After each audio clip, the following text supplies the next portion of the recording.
Sigirimizni tekshirib ko'rganimizda metal jism borligi aniqlandi. Undan tashqari bunga salafan yoki arqon yeb yuborilgan deb diagnoz qo'yildi. Bunda hozir operatsiya jarayonini o'tkazdiramiz, ko'ramiz ichidan nima chiqadi. Videoni oxirigacha ko'ring, like bosib, kanalimizga obuna bo'lib qo'yish esdan chiqmang. Narkoz beriladi bunga. Mana shu yerda o'zi hofizlantiriladi. Bemalol kesib kirsak bo'laveradi. Operatsiyamiz natijasida ichkaridan chiqqan narsalar salafan va mana shunaqangi mix chiqdi. Buni hozir operatsiyamiz yakunlandi. Endi hozir bunga qilinadigan ukollari bor.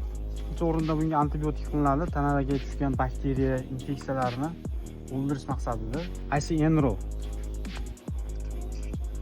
Ikkinchi navbatda og'riq qoldiruvchi neprofen preparatidan foydalaniladi. Sababi narkozdan keyin tanada kuchli og'riq bo'lishi mumkin.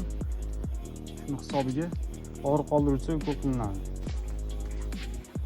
Narkozdan chiqarish maqsadida kofein preparatidan foydalanadi. Bu yurakka kuch bo'ladi. Vitaminlardan esa ana tiaprin, B kompleks vitaminidan ham 10 gram yuborib qo'yiladi.